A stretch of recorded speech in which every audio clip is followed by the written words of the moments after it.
मातेश्वरी जो कि इस ब्रह्मा कुमारी संस्था का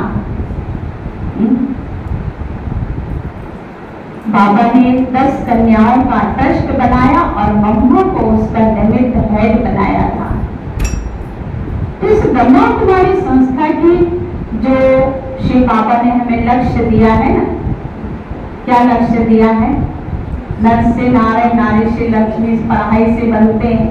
तो श्री बाबा ने अभी 2 ही आत्मा का रिजल्ट आउट किया।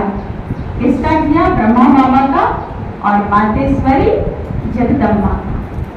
भक्ति मार्ग में कहते हैं कि जो सरस्वती थी ब्रह्मा जी के मुख से वो पैदा हुई। सरस्वती जी की पैदाइश कैसे हुआ? तो भक्ति में कहते हैं कि ब्रह्मा जी के मुख से सरस्वती जी पैदा हुई। तो इस हिसाब से ब्रह्मा जी की सरस्वती क्या लगी? बेटी। फिर कहते हैं ब्रह्मा जी मोहित हो गए और सरस्वती जी से उसने क्या कर लिया? शादी कर लिया। तो उस हिसाब से उनकी क्या हो गई? पत्नी हो गई। अब इतने गड़बड़ कार्य देवी देवता तो कर नहीं सकते। अगर इतना गड़बड़ कार्य देवता करने लगे तो उनकी पूजा होगी क्या भला? आप सोच सकते हो? कभी नहीं कोई बाप अपनी बच्ची से शादी कर ले, वो देव कहलाएगा? नहीं कहलाएगा। इसका रहस्य है, बाबा ने बताया। जैसे प्रजापिता ब्रह्मा बाबा, शिव बाबा प्रवेश किए तो प्रजापिता ब्रह्मा बने वो, और ब्रह्मा बाबा को मुख से जो ज्ञान मिला उसको मातेश्वरी जगदम्बा ने अपने जीवन में धारण किया। वो ब्रह्मा की बेटी बनी। ऐसे तो हम सभी ब्रह्मा की बेटी और बेटा हैं, ब्रह्मा के संतान हैं। कहते ही सृष्टि ब्रह्मा ने रचा, तो औलाद भी तो हम ब्रह्मा के हुए ना। तो इस रीति से ब्रह्मा की बेटी सरस्वती। अब परमात्मा शिव ने जो पढ़ाई हम आत्माओं को पढ़ाई, वो पढ़ाई ब्रह्मा बाबा ने भी पढ़ा, मम्मा ने भी पढ़े, हमारी दादियों ने भी पढ़े, हम सभी पढ़ते हैं। तो इस पढ़ाई को पढ़ने के बाद जो इस पढ़ाई का स्कॉलरशिप है, नर से नारायण विश्व महाराजन और नारी से लक्ष्मी विश्व महारानी, वो स्कॉलरशिप किसने प्राप्त किया? विश्व महारानी का स्कॉलरशिप मम्मा ने प्राप्त किया। और विश्व महाराजन का स्कॉलरशिप किसने प्राप्त किया? ब्रह्मा बाबा ने किया। अब शिव बाबा ने बताया यही आत्मा, यही ब्रह्मा बाबा की आत्मा जब सतयुग में जन्म लेंगे तब वो किस रूप में जन्म लेंगे? श्री कृष्ण के रूप में जन्म लेंगे। और मम्मा जब जन्म लेंगे तो वो किस रूप में जन्म लेंगे? श्री राधे के रूप में जन्म लेंगे। और जब राधे कृष्ण का स्वयंवर होगा तब वो नर से तब कृष्ण से नारायण बनेंगे, विश्व महाराजन, और राधे लक्ष्मी बनेगी विश्व महारानी।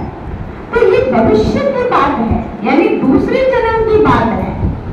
तो शांत सतयुग में विश्व महाराजन महारानी बनने का परमात्मा शिव से जो पढ़ाई करके स्कॉलरशिप प्राप्त किया इन आत्माओं ने, तो इनका संबंध यहाँ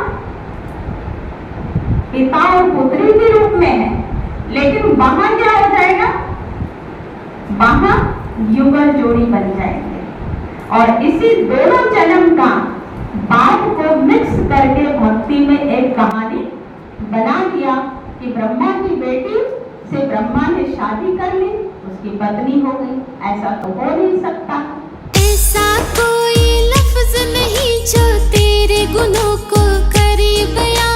यज्ञ माता बनकर आपने ममता का उपहार दिया। सौभाग्य हमारा नव दुर्गा को पाया, आसमां के चांद सा नूर लिए तेरी शीतल छाया, मम्मा तेरी शीतल। कि तो आध्यात्मिक मार्गदर्शन देने के लिए बहुत ही आवश्यकता है सभी को, एक छोटा बच्चे से लेके जो 80 साल का उम्र भी हो जाते हैं। कारण जब यहाँ हम लोग बैठते हैं टोटल शरीर से हम यहाँ प्रेजेंट है। कुछ लोग है तो मन से है तो कहीं दूरी से होते होंगे, घर पर होते होंगे, बच्चे छोड़ के आए बा कुछ काम है, किंतु थोड़ा देर के लिए हमको तो लगता है कुछ जब 1 घंटा बैठे हैं उसी भीतर 10 मिनट कुछ बात अच्छा बात आपका विचार से मिलता होगा या सुकून मिलता होगा, मन से कुछ जिज्ञासा। तो इस तरह का वातावरण से हम जब जितना भी अपना को इन्वॉल्व करेंगे, आना जाना करेंगे, उतना ही हमारे लिए अच्छा भी होगा, अपना परिवार के लिए, समाज के लिए, बा जो आपका घर का नया पीढ़ी है उसको भी संस्कार इस तरह का मिलते रहेगा। बहुत ही आवश्यकता है आध्यात्मिक ये से जितना भी आप अपना मन को रहेंगे उतना ही अपना मन से हर विचार और अच्छे से चलने के विचारधारा ऑटोमेटिक ज्ञान आपको आएगा।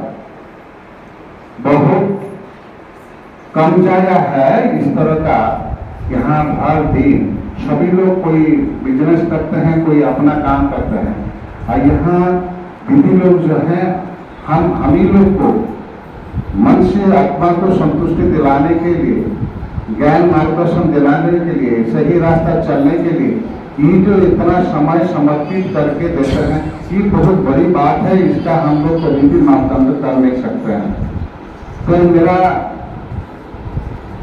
उपस्थिति कभी कभी नहीं होता है तो यहाँ जो भी आवाज आता है सुनते भी हैं, अच्छा भी लगता है। शीतल छाया, मम्मा तेरी शीतल छाया। मुरलीधर की दीवानी और मस्तानी थी आप, विद्या की देवी होते भी विद्यार्थिनी थी आप। जैसे कि विद्या की देवी ही थी लेकिन थी विद्यार्थी ही, अहम भाव अहंकार नहीं था।